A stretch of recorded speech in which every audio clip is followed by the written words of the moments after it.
Alright, here's Marvel Avengers' best gear farm. To do it, head to the war table and search your mission list for a Stark Realities mission.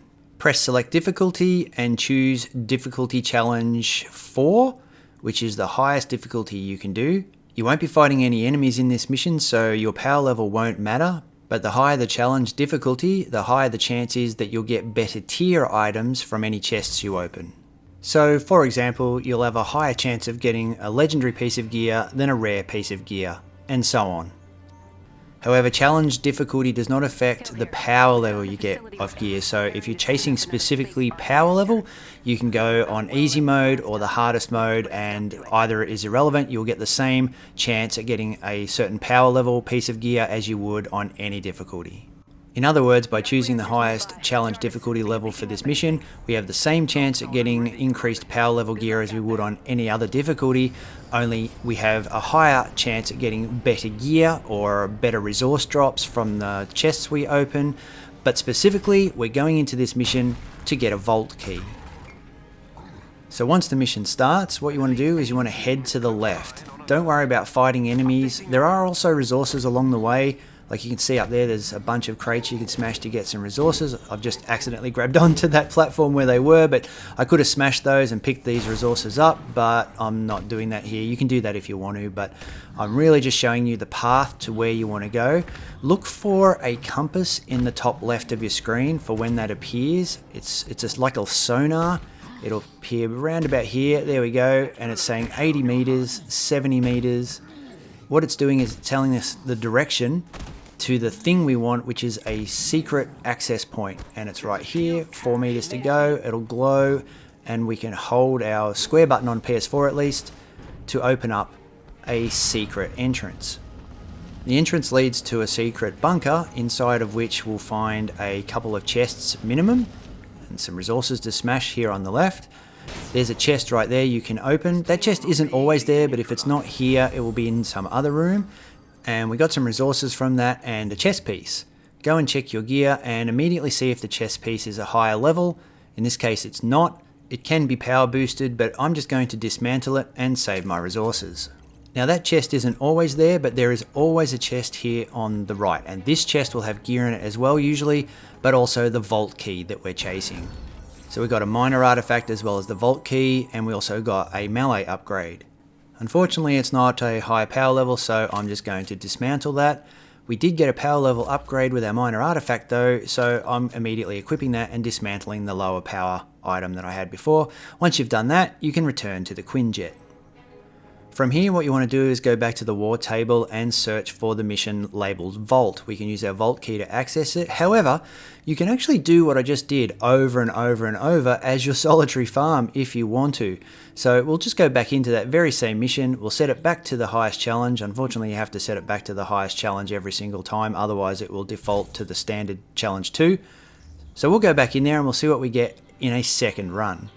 If you just want to skip straight to the vault part of the farming strategy, then jump to the 6-minute mark. That's where I'll start that. But for now, I just want to do a second run without any edits, so you can see how long it takes all up without any edits whatsoever. And so that you can see, even just repeatedly running back to this same location and opening the chests, there's extra gear to farm easily and quickly.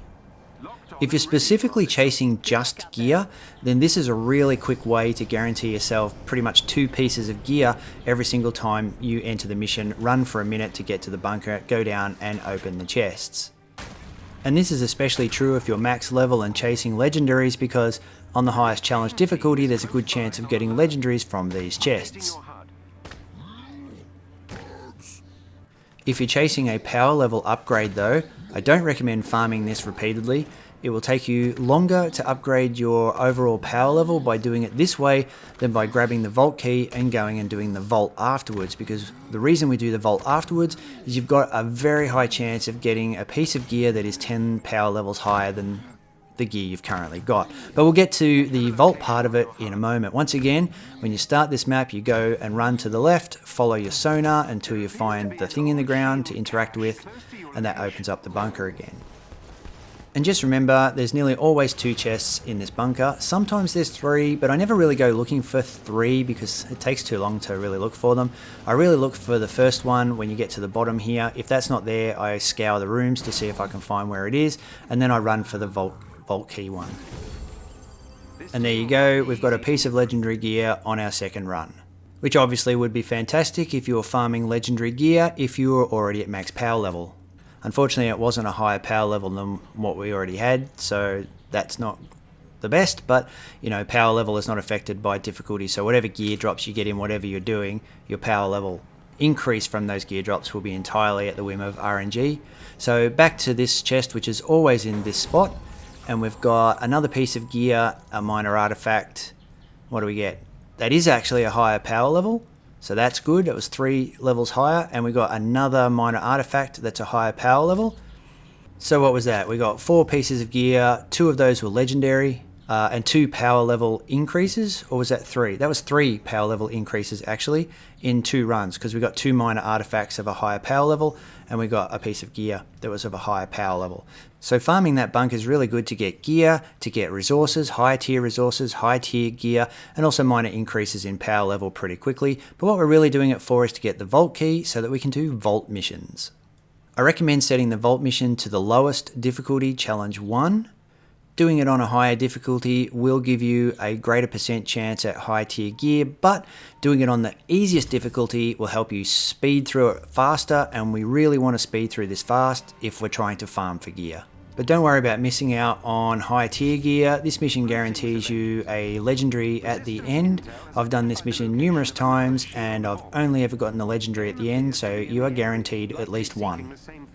And I've also had plenty of legendaries drop during the mission as well, so you're pretty much guaranteed to get at least 1 and most likely more.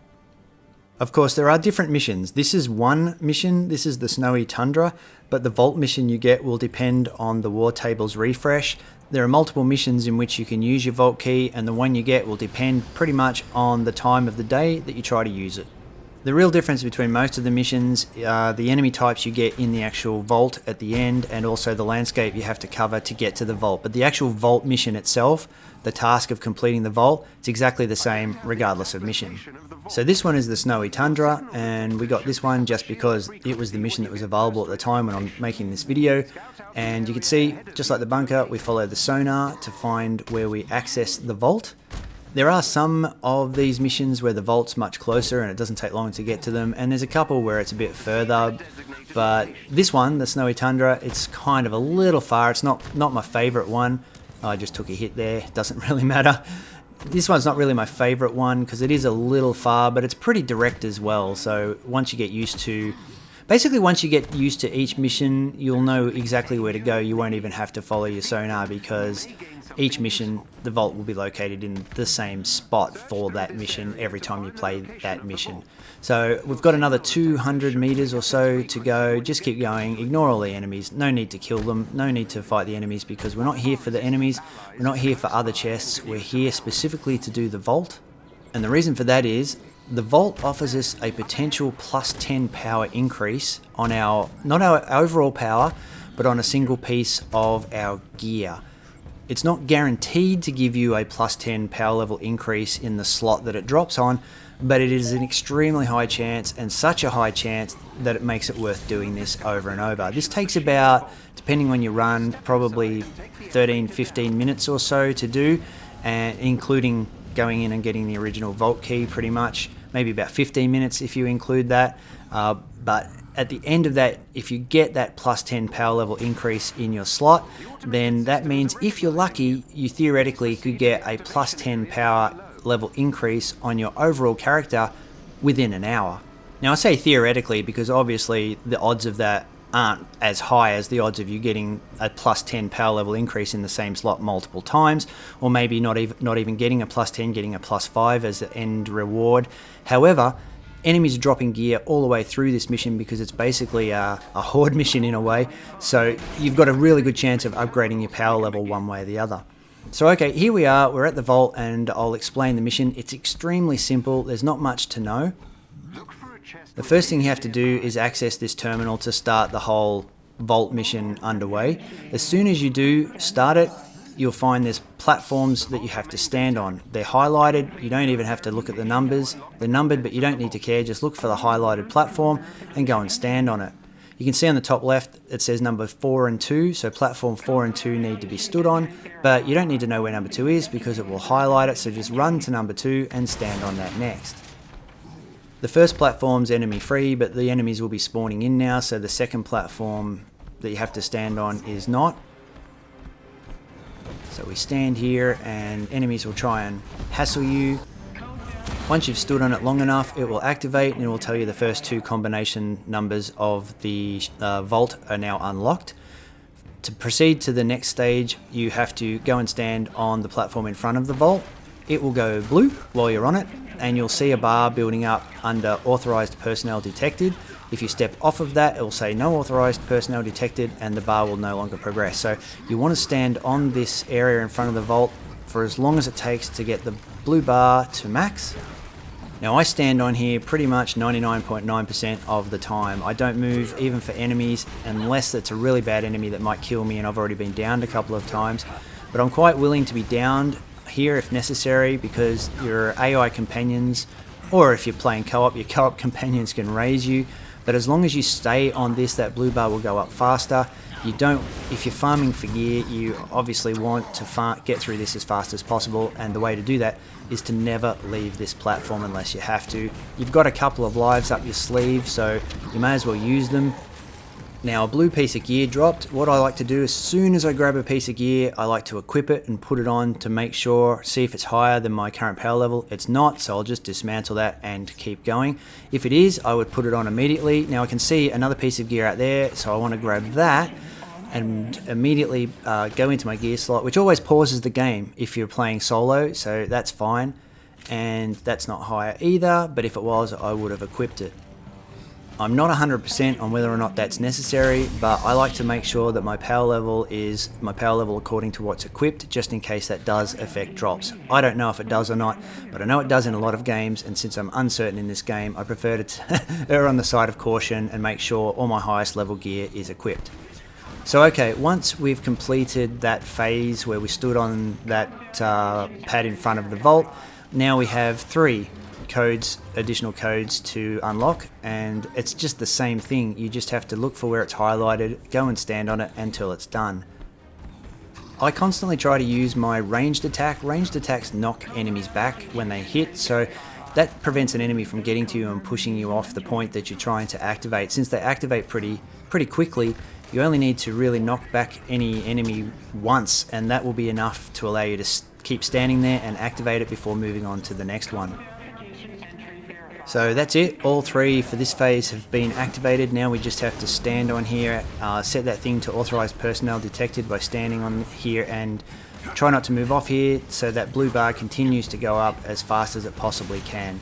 I pretty much just spam the hell out of my ranged attacks.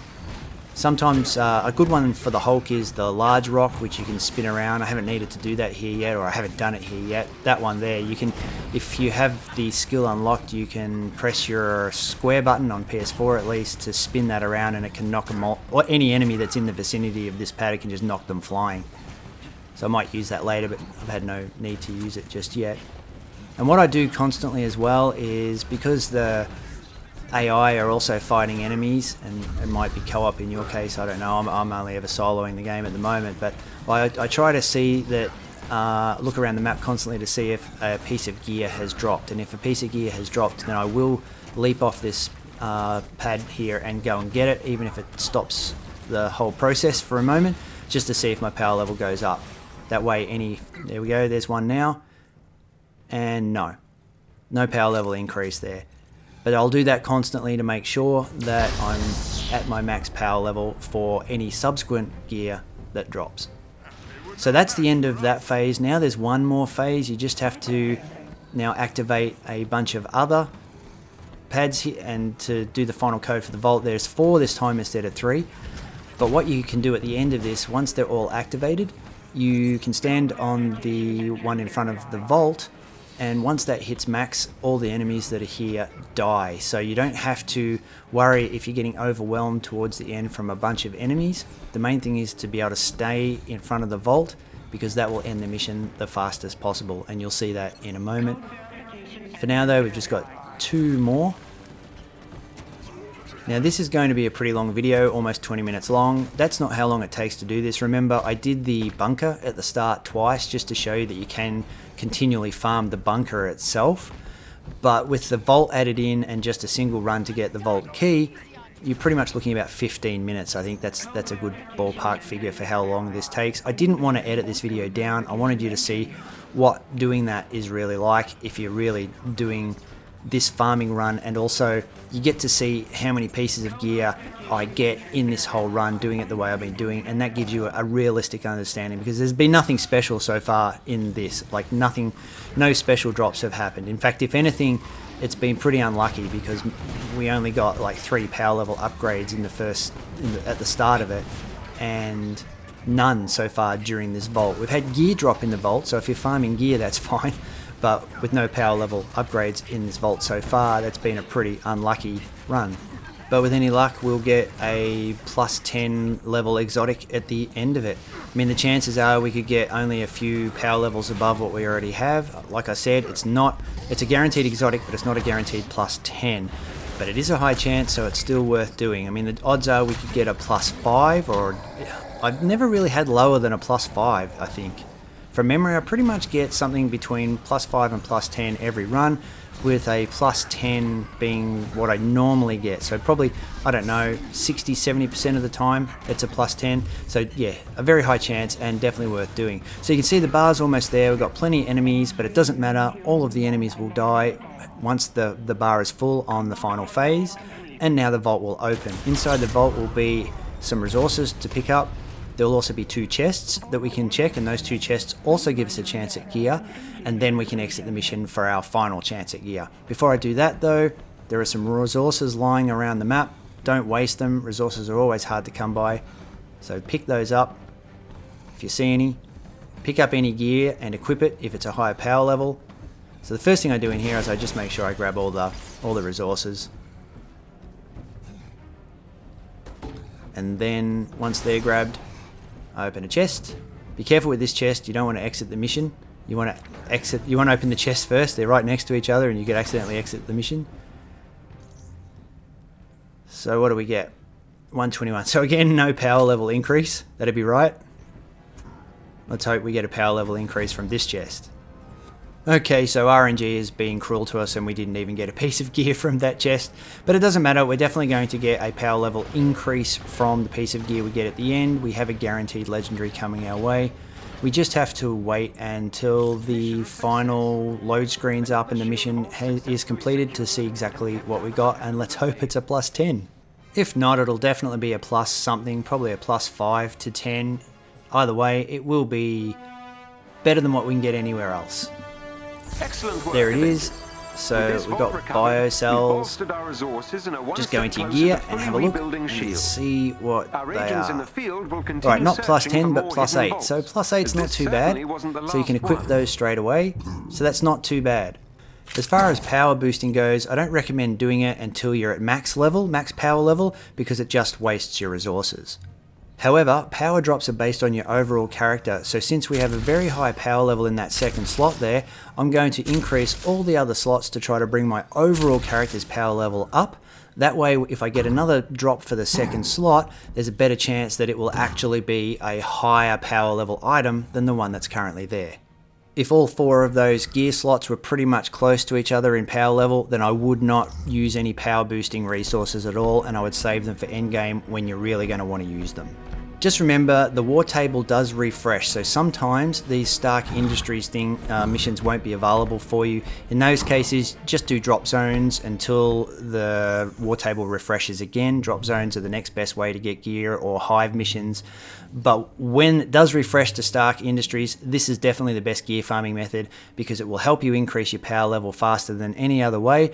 And if you're already at max power level, you can farm the bunker and the vault to get your legendaries for your builds. And of course you can do it co-op with your friends, or you can do it solo, so best of both worlds. Anyway, don't forget to like and subscribe if this has helped you out. I'm Fuzzy Barbarian, and I'll see you in the next one.